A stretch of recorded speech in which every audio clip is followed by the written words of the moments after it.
जय हिंद फ्रेंड, हमारे YouTube channel में आपका स्वागत है। दोस्तों, आज हम लोग पढ़ने वाले हैं BSPSCL के लिए कुछ मैथ के महत्वपूर्ण प्रश्नों को, जो कि आपके आने वाले एग्जाम्स के लिए काफ़ी हेल्पफुल रहेगा दोस्तों। तो चलिए, हमारे सामने पहला क्वेश्चन है और हम क्वेश्चन को स्टार्ट करते हैं दोस्तों। क्वेश्चन कह रहा है कि 1400 लड़के तथा 900 लड़कियों ने एक परीक्षा दी। यदि 52% लड़के तथा 68% लड़कियां परीक्षा में उत्तीर्ण होते हैं तो परीक्षा में अनुत्तीर्ण होने वाले विद्यार्थियों का प्रतिशत क्या है। तो दोस्तों, यहाँ पे देखिए, सबसे पहले क्या दिया हुआ है बॉयज की संख्या। हम लोग लिख लेंगे बॉयज की संख्या दिया हुआ है दोस्तों 1400, और यहाँ पे गर्ल्स की संख्या दिया हुआ है दोस्तों 900। ठीक है। अब यहाँ पे कह रहा है कि बॉयज में जो पास स्टूडेंट हैं, पास कितना है दोस्तों, तो 52% पास हैं। तो फेल कितना हुआ होगा, फेल हुआ होगा दोस्तों 52 8 60, 48% फेल है। उसी तरह से अगर गर्ल्स की बात करेंगे दोस्तों, तो इसमें पास की जो संख्या है वो है 68%। तो फेल कितना हुआ होगा दोस्तों, तो फेल होने वाले स्टूडेंट की जो प्रतिशत हो जाएगी वो होगी 32%। आगे बढ़ते हैं दोस्तों। हम लोग यहाँ पे क्या करते हैं, बॉयज़ के लिए हम बी लिखेंगे, गर्ल्स के लिए जी। रेशियो में दोस्तों क्या करते हैं, यहाँ पे दिया हुआ है बॉयज़ की टोटल संख्या है दोस्तों 1400, गर्ल्स की जो संख्या है दोस्तों वो दिया हुआ है 900। अब क्या करेंगे दोस्तों, यहाँ से जीरो से काट देंगे तो हमारे पास जो रेशियो बन के आ जाता है वो 14:9 का आ जाता है। अब दोस्तों, हमें यहाँ पे पूछ रहा है कि अनुत्तीर्ण होने वाले विद्यार्थियों का प्रतिशत क्या है। तो हम अनुत्तीर्ण वाले विद्यार्थियों को यहाँ पे ले लेते हैं। तो बॉयज़ कितना प्रतिशत है दोस्तों, तो बॉयज़ है 48%, और गर्ल्स कितना है दोस्तों, तो वह गर्ल्स जो है वो 32% है। अब क्या करेंगे दोस्तों, इसके लिए हम लोग एक ट्रिक अपनाते हैं। देखिए, जैसे ही प्रतिशत दोनों में से फेल होने वाले की प्रतिशत जो कम होगी दोस्तों, उसको हम लोग पहले ले लेंगे। तो यहाँ पे ले लिए 32%। ठीक है, प्लस करेंगे दोस्तों। अब हम इस दोनों के साथ कंपेयर करेंगे, तो यहाँ से दोस्तों अंतर आ रहा है हमारे सामने जीरो का, तो हम इसको रहने देंगे। अब 32 से कंपेयर करेंगे 48 का, तो 48 में से 32 को अगर घटाइएगा दोस्तों, तो अपने पास आ जाता है 16। ठीक है, 16 तो एक रेशियो हुआ, लेकिन हमारे सामने 14 रेशियो है। तो दोस्तों, हम इन 14 से इसको मल्टीप्लाई कर देंगे बट्टे में दोस्तों। आप तो एक कहावत सुने होंगे दोस्तों कि केक कटेगी तो सब में बटेगी। तो 14 + 9 दोनों में बटेगी दोस्तों, तो 14 + 9 हो जाएगा 23।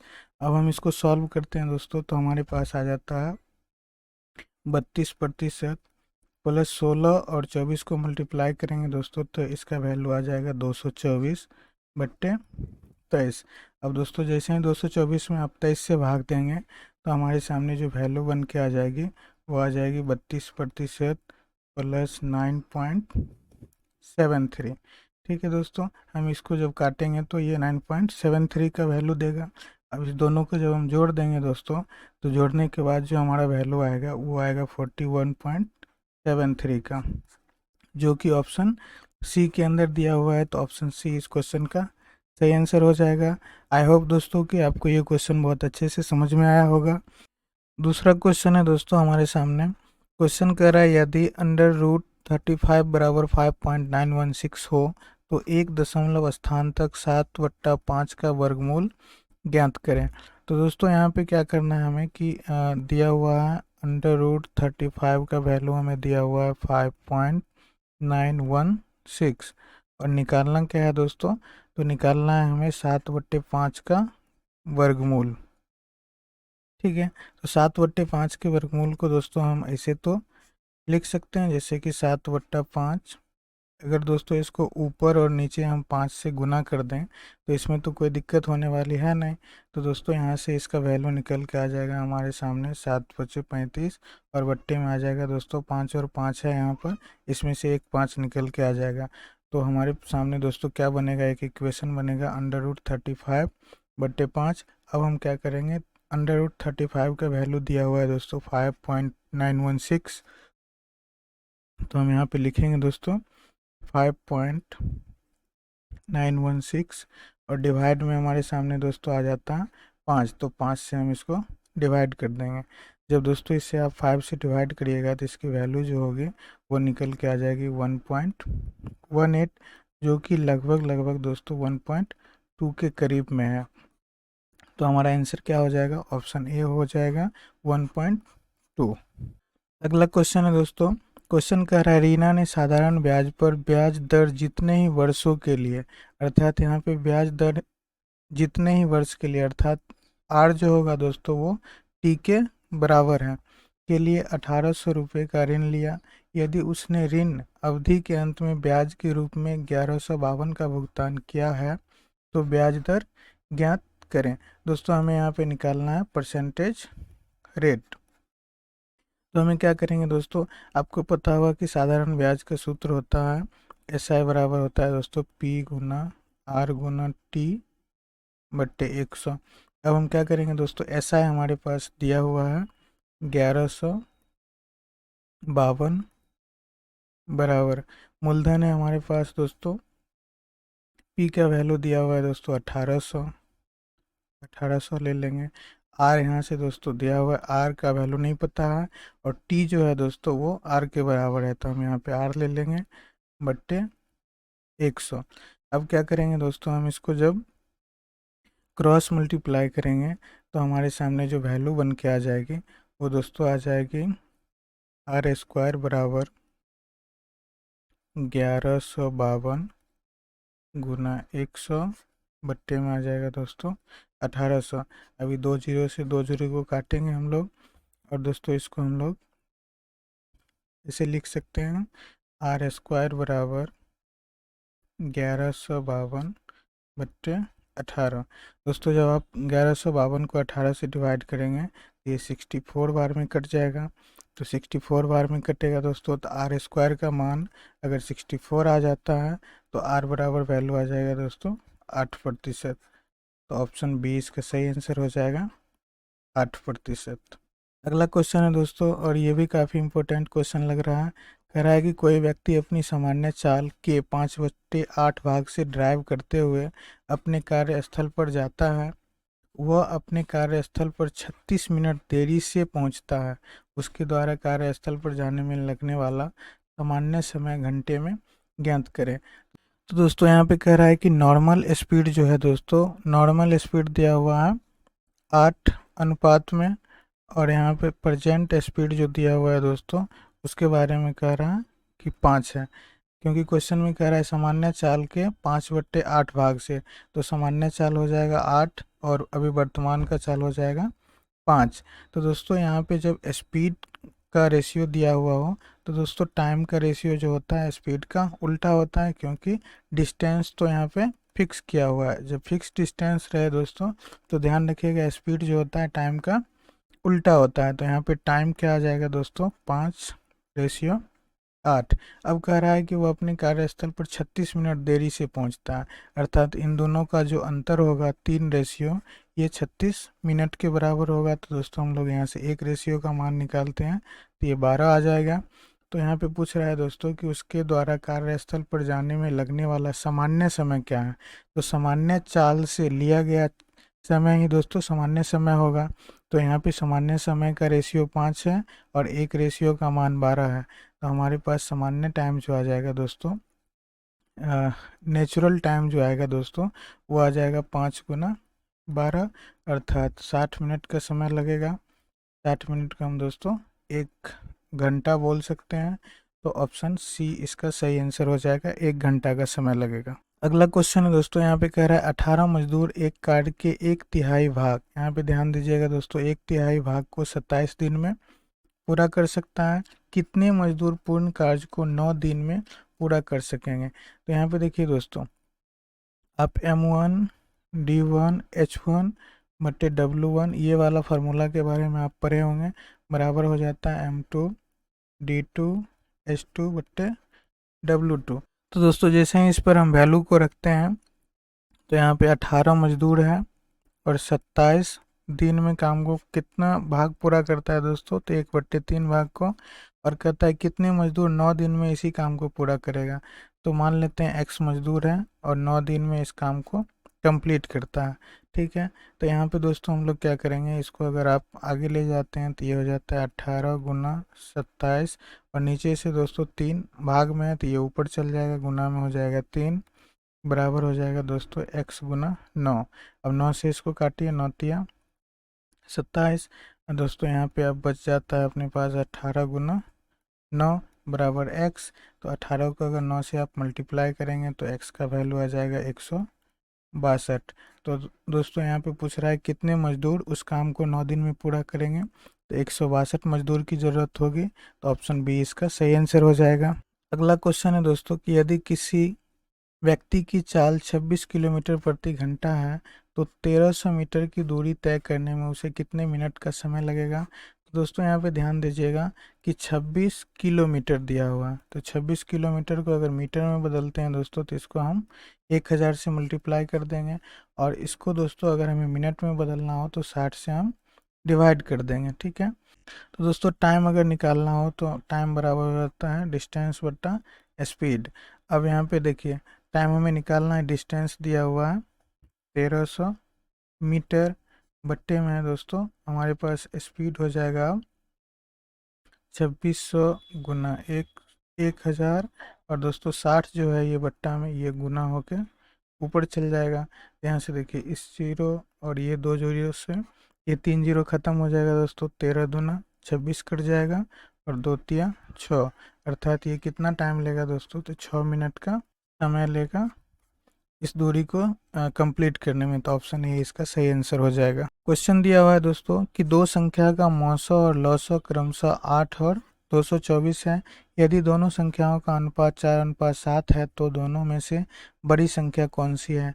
दोस्तों HCF जो होता है, HCF यहाँ पे दिया हुआ है 8, और ये HCF जो होता है दोस्तों वो HCF को तो डिवाइड करता ही है, साथ ही LCM को भी डिवाइड करता है। तो यहाँ पे दिया हुआ है कि दो संख्या का अनुपात, तो पहली संख्या मान लेते हैं दोस्तों 8 है, और दूसरी संख्या मान लेते हैं 8वीं, जिसका अनुपात दिया हुआ है दोस्तों 4:7।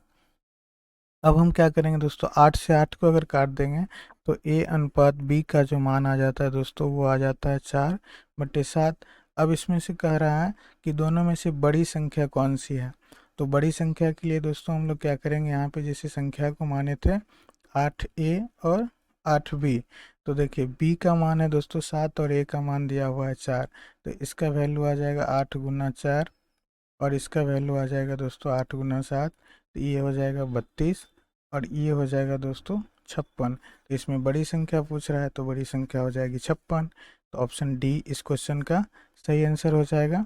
अगला क्वेश्चन है दोस्तों, यहाँ पे कह रहा है कि 8000 की धनराशि वार्षिक रूप से चक्रवृद्धि होने वाली 15% वार्षिक ब्याज दर पर कितने समय में 12,167 हो जाएगी। तो यहाँ पे ध्यान दीजिएगा दोस्तों कि हमारे पास अगर CI निकालना होता है, ठीक है, CI निकालना होता है तो दोस्तों हम लोग क्या करते हैं, लगाते हैं फार्मूला A, अमाउंट बराबर हो जाता है दोस्तों P इंटू 1 प्लस R बट्टे 100 का पावर T होता है। दोस्तों अमाउंट निकालने का ही फार्मूला होता है।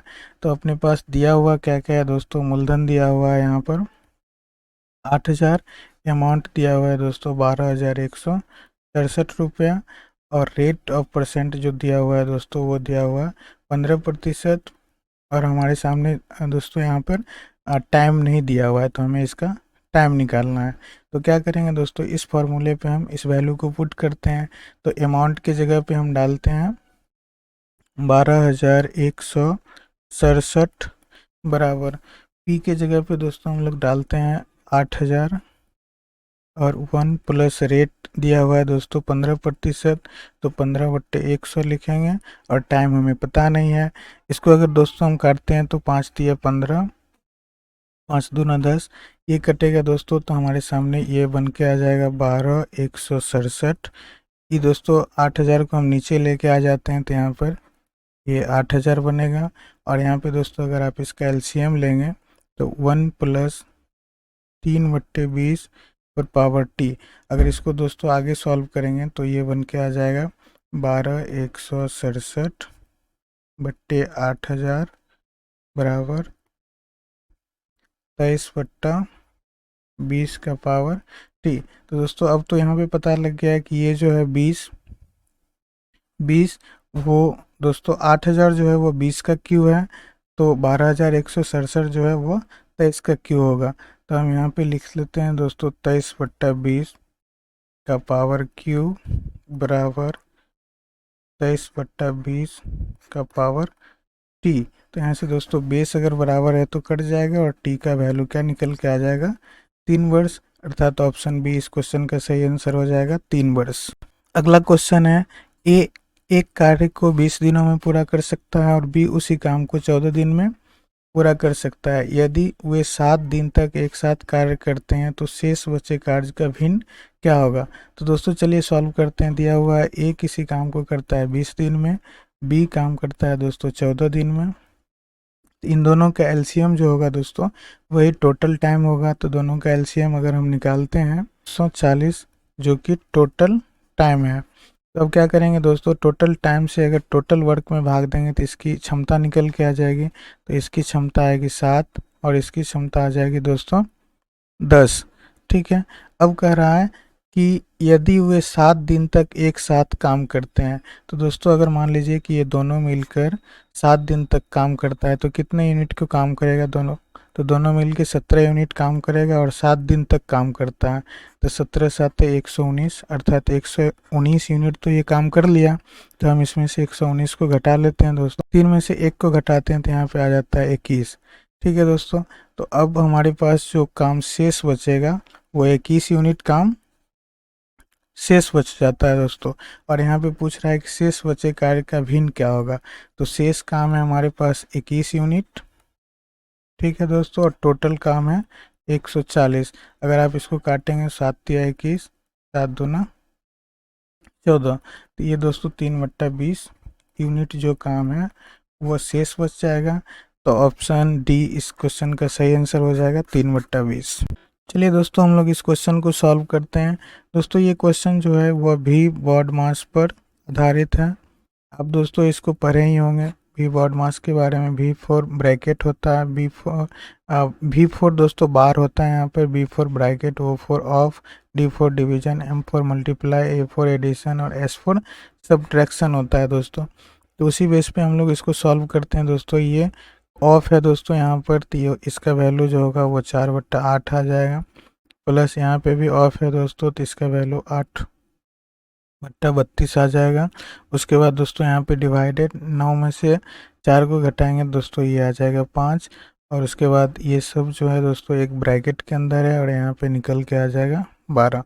आगे दोस्तों अगर सॉल्व करते हैं तो 12 मल्टीप्लाई ये 5 रह जाएगा, डिवाइडेड, इसको अगर काटेंगे 8 चौक 32, 4 दूना 8। तो दोस्तों इसका वैल्यू 1/4 प्लस 1/2 आ जाता है।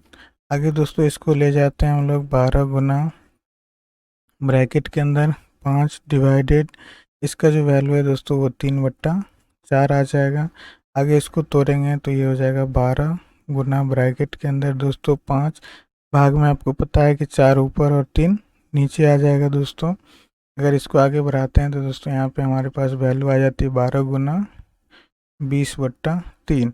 और इसको दोस्तों 3 चौक 12 काटेंगे तो 20 चौक 80 हमारे सामने आंसर निकल के आ जाएगा, अर्थात ऑप्शन बी जो है इसका सही आंसर हो। अगला क्वेश्चन है दोस्तों, कह रहा है कि यदि कुछ कलम और पेंसिल को 5:3 के अनुपात में खरीदने पर अशोक को 44 रुपये का भुगतान करना पड़ता है। यदि अनुपात बदलकर 3:5 हो जाता है तो उसे 36 रुपये का भुगतान करना पड़ता है। तो एक कलम के मूल्य का एक पेंसिल के मूल्य से अनुपात ज्ञात कीजिए।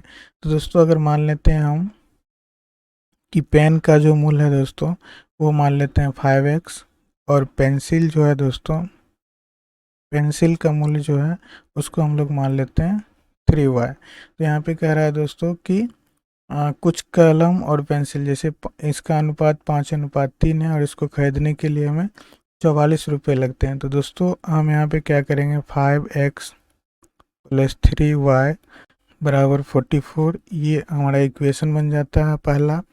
उसके बाद कहता है दोस्तों यदि अनुपात बदल जाता है, अर्थात अनुपात जब 3x प्लस 5y बराबर हो जाता है दोस्तों ये 36 रुपये भुगतान करना पड़ता है। तो बराबर हो जाएगा 36, ये इक्वेशन 2 होगा।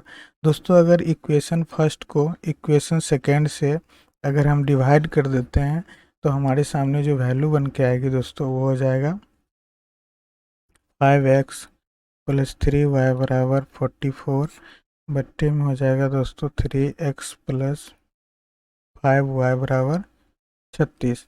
अब दोस्तों अगर हम इसको काटते हैं तो 2 से काटते हैं, 18 दूना 36, 22 दूना 44, 11 दूनी 22, 2 नवा 18।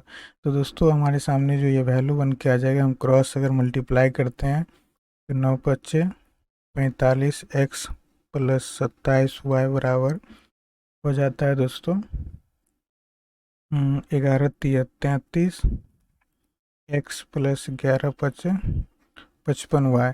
अब दोस्तों 45 एक्स में से 33 एक्स को अगर घटाते हैं तो 5 में से 3 जाएगा दोस्तों 2 और 4 में से 3 आएगा तो 1 हो जाएगा 12 एक्स बराबर 55 में से अगर 27 को घटाते हैं दोस्तों तो 8 7 15 8 और ये 4 में से 2 जाएगा तो 2 28 वाई बन जाएगा दोस्तों। अगर इसको हम लोग काटते हैं तो ये कितना बार में कट जाएगा, 4 तिया 12, 4 सत्ते 28, तो ये 3x बराबर 7 वाई हो जाएगा दोस्तों।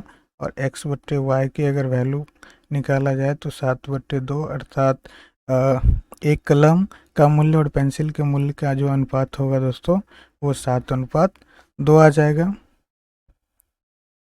सॉरी 7:3 आ जाएगा, चूँकि यहाँ पे दिया हुआ है 3 है दोस्तों।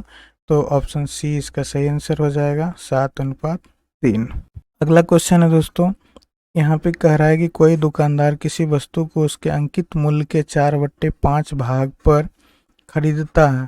तो दोस्तों अगर मान लेते हैं यहाँ पर मार्क्स प्राइस मान लेते हैं अंकित मूल्य 100 रुपया है, तो क्रय मूल्य क्या हो जाएगा दोस्तों 100 के 4/5, तो ये 5 दूना 10 और ये कट जाएगा दोस्तों, तो 80 रुपया जो है इसका क्रय मूल्य हो जाएगा। और कहता है और इसे अंकित मूल्य से 16% अधिक पर बेचा जाता है। तो दोस्तों सेलिंग प्राइस जो हो जाएगा वो क्या हो जाएगा, मार्क्स प्राइस है 100 प्लस 16 रुपये अधिक 16% अधिक पर बेचा जाता है, तो दोस्तों इसका सेलिंग प्राइस जो है वो हो जाएगा 116 रुपये। तो कह रहा है दोस्तों उसका लाभ प्रतिशत क्या होगा। तो प्रॉफिट निकालने के लिए क्या करते हैं दोस्तों, प्रॉफिट निकालने के लिए हम करते हैं सेलिंग प्राइस माइनस क्रय मूल्य। तो सेलिंग प्राइस है 116 रुपया और क्रय मूल्य है 80 रुपया। तो दोस्तों अगर हम इसमें से घटाते हैं तो 6 और 8 3 11 36 रुपये का क्या हो रहा है दोस्तों, तो ये प्रॉफिट हो रहा है। परसेंटेज प्रॉफिट निकालना होगा दोस्तों हमारे सामने, तो क्या होता है प्रॉफिट बट्टा CP गुना 100। तो प्रॉफिट हो रहा है दोस्तों 36 रुपये का किसके रिस्पेक्ट में, तो CP के रिस्पेक्ट में। CP है 80 रुपया गुना 100। अब दोस्तों 0 से 0 काटिए, 4 9 36, 4 दूना 8, 2 5 10। तो दोस्तों ये हमारे सामने निकल के आ जाता है 45% का इसको लाभ होगा। तो ऑप्शन बी इस क्वेश्चन का सही आंसर हो जाएगा। अगला क्वेश्चन है दोस्तों, यहाँ पे कह रहा है 30 लड़कों का औसत भार 20 लड़कियों के औसत भार से 5 किलोग्राम अधिक है। ध्यान दीजिएगा दोस्तों कि बॉयज़ का जो एवरेज है वो गर्ल्स के एवरेज से अधिक है। ठीक है, कितना अधिक है दोस्तों, तो ये 5 किलोग्राम अधिक है। कहते हैं यदि 30 लड़के का कुल भार 1050 किलोग्राम है तो बॉयज़ का जो दोस्तों एवरेज होगा, एवरेज वो निकल के आ जाएगा 1050/30 करेंगे तो 0 से 0, 3 तिया 9, 3 5 15। तो बॉयज़ का जो एवरेज निकल के आ गया दोस्तों वो आ गया 35 किलोग्राम। तो गर्ल्स का जो एवरेज होगा वो कितना होगा, बॉयज़ के एवरेज से 5 किलोग्राम कम है तो गर्ल्स की एवरेज जो हो जाएगी वो 30 किलोग्राम हो जाएगा दोस्तों।